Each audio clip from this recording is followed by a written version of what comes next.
불면 잠이 안 옴 이렇게 적으신 분 정말 많으신 것 같아요. 마음가짐을 어떻게 바꿔야 되는가, 생활습관을 어떻게 가져야 되냐가 되게 중요한 것 같아요. 이런 분들이 있습니다. 아침에 제 시간에 일어나고 저녁에 제 시간에 자고 이런 수면을 방해하는 요소들이 거의 없음에도 불구하고 불면증 오시는 분들이 정말 있습니다.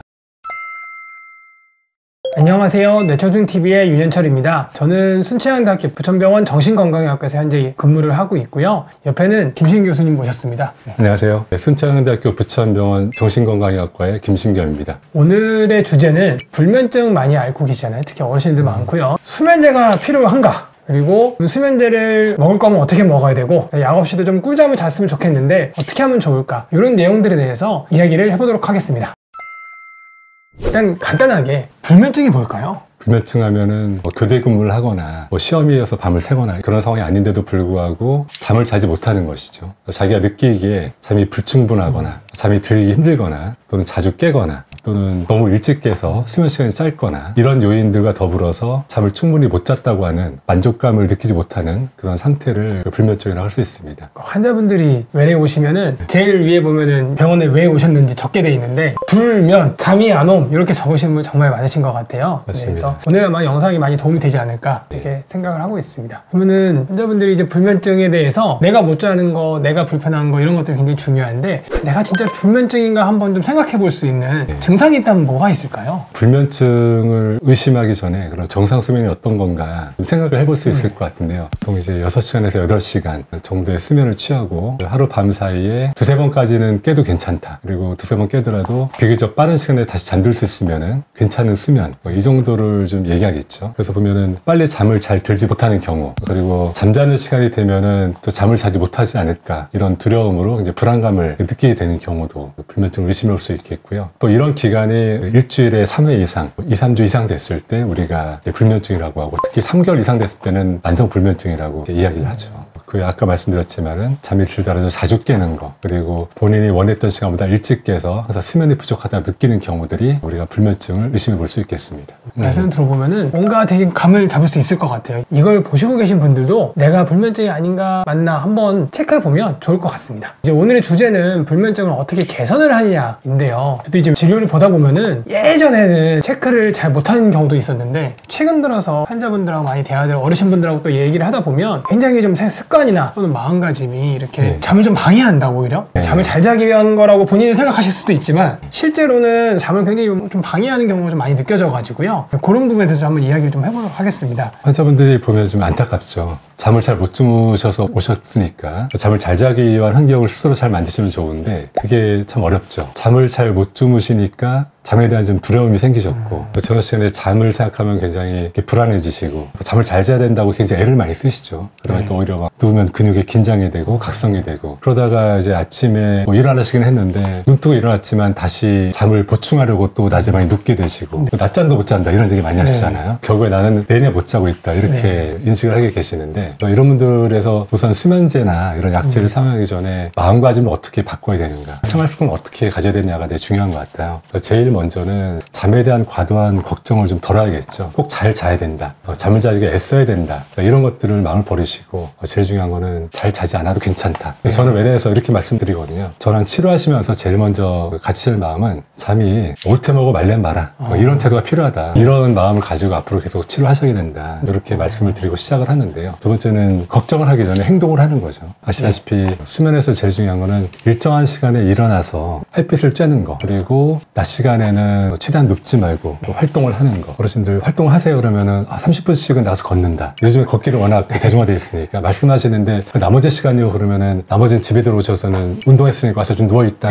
낮잠도 좀 자다가 저녁 때는 밥 먹고 좀 TV 좀 보다가 이런 게 되게 많으시죠. 근데 우리가 7시간에 7시간 주무신 다음에 나머지 시간을 잘 주무시기 위해서는 나머지 17시간은 되게 많이 움직이셔야 되거든요. 일어나서 잠들기 전까지는 최대한 눕지 않도록 하고, 낮잠을 주무시더라도 한 20분 20분 정도 간단하게 꿀잠을 주무시는 게 좋겠다. 그리고 운동을 규칙적으로 하는 게 중요하겠고요. 하지만은 운동을 잠들기 전에 하는 건 오히려 정신을 각성시키기 때문에 운동은 가능한 한 잠들기 한 4-5시간 전에 마치도록 하는 게 좋겠고요. 이런 것들에서 잘 안 됐을 때 조금 더 잠을 촉진시키는 방법들이 있죠. 따뜻한 물에 샤워를 하는 거. 샤워를 하고 나면 우리가 체온이 좀 올라갔다가 씻고 나면은 기화되면서 몸이 체온이 약간 낮아집니다. 그래서 우리 몸은 좀 낮은 상태에서 정신 낮은 상태에서 잠을 잘 자거든요. 그래서 그런 여건을 좀 만들어 주시고 또 잠에 대해서 걱정이 많으시다면 자꾸 시계를 확인하게 됩니다. 그래서 오히려 자꾸 또 각성을 시키게 되기 때문에 잠자리에서는 시계를 치우고 잠자리 환경을 조용하고 어둡게 만드는 게 중요합니다. 스마트폰, TV 이런 것들 켜놓지 않고 주무시도록 하고요. 마지막으로 이제 불면증에서 인지행동 치료와도 연관이 있는데요. 우리가 잠이 안 올 때 계속 애를 쓴다고 말씀하시는 게 계속 누워서 버티시는 거죠. 버티는 거죠. 왜 안 오나, 왜 안 오나. 그거를 환자분들은 이제 나도 자기 위해서 애를 쓴다고 표현하시는데 사실은 그때는 내가 15분, 20분 내에 잠을 못 주무시면은 자리 나오셔야 됩니다. 잠자리는 잠만 자는 곳이어야 되잖아요. 나와서 뭐 책을 읽는다든가 몸이 너무 자극되지 않는 활동을 하시다가 졸음이 오시면 또 다시 들어가서 잠을 청하시고 또 15분, 20분 내에 잠이 안 오면 또 나오도록 하고 이런 것들을 잠이 들 때까지 좀 반복하시는 게 되게 중요한 효과적인 그런 인지행동 치료 방법이 됩니다. 그래서 이런 앞에서 말씀드린 것들이 수면제를 사용하지 않고 불면증을 예방하거나 극복하는 그런 생활 습관이 되겠습니다. 많은 분들이 궁금해 하실 수도 있을 것 같은데 소변 때문에 깨신다는 분들이 굉장히 많거든요. 화장실 때문에 깨는 경우가 특히 어르신들 같은 굉장히 많은데요. 그런 경우에는 또 어떻게 좀 주의를 하거나 어떤 방향으로 상의를 해야 되는지 말씀해 주시면 좋을 것 같습니다. 어르신들 보면은 야간성 빈뇨가 확실히 있는 분들이 있습니다. 방광 자체가 과민하셔서 낮에는 이렇게 자주 안 보시는데 밤에 소변을 보시는 분들이 있죠. 남자 어르신 같은 경우는 전립선 비대 전립선 이런 기질적인 원인들이 있을 수 있으니까 그 부분에 대해서는 해당 전문의를 만나서 진료를 좀 보시고 해결하도록 하는 게 중요하겠고요. 그렇지 않은 경우는 결국 이제 수분을 좀 과다하게 섭취하지 않았나 꼭 체크가 필요한 것 같습니다. 요즘에 이제 건강 위해서 물을 많이 드시도록 권고하기도 하고 충실히 이행하시는 분들이 많은데 저녁 시간에 약을 많이 드시잖아요. 약을 드시면 이게 혹시 걸릴까봐 물을 많이 드시는 분들이 있습니다. 그래서 그런 분들한테는 수분을 좀 제한하시도록 하고 자기 전에 꼭 소변을 보고 주무시도록 이런 것만으로도 도움이 될 수 있을 것 같습니다. 약을 드시고 잘 내려가질 않아서 식도에서 역류라든가 아니면 염증을 일으키는 약물들이 있죠. 몇 가지. 근데 대부분 약물이 그렇지 않기 때문에 그렇게 물을 많이 안 드셔도 될 것 같고요. 물을 많이 드셔야 되는 약들은 주치의 선생님이 설명을 해주셨을 것 같습니다.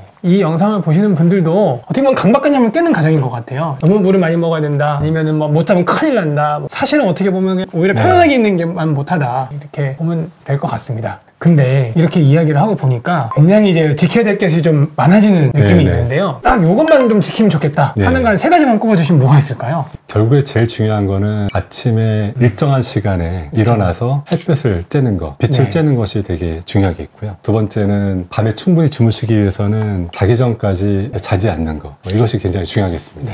거기에는 물론 잠을 잘 자지 않게 해서 활동을 하는 거, 또 운동을 적절하게 하는 이런 것도 포함되겠죠. 그리고 세 번째는 결국 잠이 오지 않았을 때 계속 잠을 자기 위해서 자리에 계속 누워 계시면은 계속 몸은 긴장되고 각성이 되거든요. 인지행동 치료 중에 자극조절법이라고 있습니다. 그 내용인데요. 15분, 20분 내에 잠이 오지 않으면은 그 자리에서 나와서 이런 긴장도를 풀고 또 잠이 다시 오면 다시 들어가 자고 또 다시 확 잠이 깨서 또 잠이 안 오면은 나와서 또 책을 읽고 하는 시간을 보내고 다시 들어가서 잠이 올 때까지를 계속 반복해서 시행하는 이런 방법들 3가지는 꼭 우리 어르신들이 해주셨으면 좋겠습니다. 요거를 딱 기억하고 있으면 하나하나 바로바로 실천할 수 있을 것 같습니다. 수면하면은 제일 많이 알려준 것 중에 하나가 햇빛 얘기를 항상 많이 하거든요. 정리하실 씨도 아침에 일어나서 햇빛을 봐야 된다고 말씀하셨잖아요. 햇빛에 대해서 조금 좀 설명해 주시면 도움이 될 것 같습니다. 그래서 햇빛 얘기를 하기 전에 우리 몸에 이제 생체시계라는 게 있죠. 우리 24시간 주기로 우리 몸이 생활할 수 있도록 하는 생리적 리듬을 결정하는 것들이 있는데 거기에 중요한 게 햇빛과 멜라토닌인 것 같습니다. 햇빛은 우리가 쬐게 되면은 뇌에 자극을 줘서 각성이 되어서 낮 시간에 활동을 하고 그러다가 이제 빛이 좀 어두워지게 되면은 멜라토닌이 분비돼서 잠을 좀 자게 되고 이런 과정들이 조화롭게 이루어져야 됩니다. 햇빛에 대해서 잘 정리를 해주셨는데요. 이 영상의 제목은 이제 수면제가 일단 없이 하는 방법들을 얘기를 했지만 사실 많은 분들이 수면제에서 또 궁금할 거거든요. 또 의사에서 또 어떻게 보면 아직까지도 편견을 믿는 부분들도 있고 해서 이거에 대해서 한 말씀 해주시면 또 도움이 되지 않을까 싶습니다. 수면제에 대해서는 참 여러 가지 복잡한 생각이 있습니다. 수면제를 가능하면 사용하고 싶지 않고 또 위험성에 대해서 많이 알려져 있지 않습니다. 그래서 앞에서 얘기했던 그 수면 위생들을 먼저 잘 환자분들이 지켜서 약을 드시지 않고 극복할 수 있도록 해드려야 되는데 이런 분들이 있습니다. 아침에 제 시간에 일어나고 저녁에 제 시간에 자고 네. 낮 시간에 운동도 하고 잘 눕지 않고 또 커피도 이렇게 많이 안 마시시고 네. 이런 수면을 방해하는 요소들이 거의 없음에도 불구하고 불면증 오시는 분들이 정말 네. 있습니다. 그런 경우에는 이분들이 잠을 자지 못하면서 일상생활을 유지하기 어려운 분들이 있고 네. 그래서 이런 경우에는 수면제가 필요한 것 같습니다. 중요한 거는 수면제를 무조건 쓰지 않는다가 아니라 네. 남용이 되지 않도록 잘 사용하는 게 네. 중요할 것 같습니다. 한 가지 예를 들면은 이 불면증 있으신 분들이 잠에 대해서 과도하게 불안이 있다 네. 보니까 일찍부터 주무시려고 하거든요. 6시쯤 일어나고 싶다. 그러면은 한 11시 정도의 약을 드시면은 네. 충분한데 8시, 9시 네. 이때부터 약을 드시고 누우세요. 네. 그럼 잠이 잘 오지 않죠. 네. 그러면은 와서 말씀하십니다. 먹은데도 잘 듣지 않는다. 바로 잠이 안 왔다. 그래서 수면제 하나 더 먹었다. 어떤 날은 3알까지 먹은 날이 있다. 이런 경우가 종종 있습니다. 보통 우리가 7시간이면은 괜찮은 수면이기 때문에 일어나고자 하는 시간에서 7시간 전에 수면제를 드시도록 하고 그 전에 드시지 않도록 해서 남용을 막는 것. 이런 올바른 수면제 사용이 필요할 것 같습니다. 그런다면은 수면제의 남용이나 다른 그 외 위험성들을 덜 걱정하고 사용할 수 있지 않을까 합니다. 이런 생각이 생각합니다. 이게 수면제를 사용하는데 수면제가 사실은 답은 아니고 수면제는 사용을 하는 거고 습관을 바꿔야 결국에는 최종적으로 완성이 되지 않나 이렇게 좀 생각을 할 것 같습니다. 또 수면제를 또 사용했다 하더라도 네. 아까 말씀하신 수면 위생들을 잘 지키고 네. 수면에 대한 그 왜곡들의 인지를 잘 해소해 나가면은 나중에 수면제가 좀 덜 필요해지죠. 올바르게 좀 끊어갈 수 있는 그런 바탕이 될 것 같습니다. 그래서 수면 위생을 잘 지키는 것 먼저 그리고 꼭 필요하다면은 잘 적절히 잘 사용하는 것. 그래서 수면제에 대한 무조건 편견보다는 올바른 사용이 중요할 것 같습니다. 오늘 잠을 어떻게 하면 잘 잘까에 대해서 마지막에 수면제 얘기도 있었지만 사실 주된 얘기는 우리가 어떤 습관을 가지면 잠을 어떤 마음가짐을 가지면 잠을 잘 잘까에 대해서 알아보았습니다. 오늘 얘기를 참고로 해서 많이 도움을 받고 또 잠을 잘 잘 수 있었으면 좋겠습니다. 오늘의 영상이 도움이 되셨다면 뇌청춘TV 구독과 좋아요 알림 설정 부탁드립니다. 감사합니다.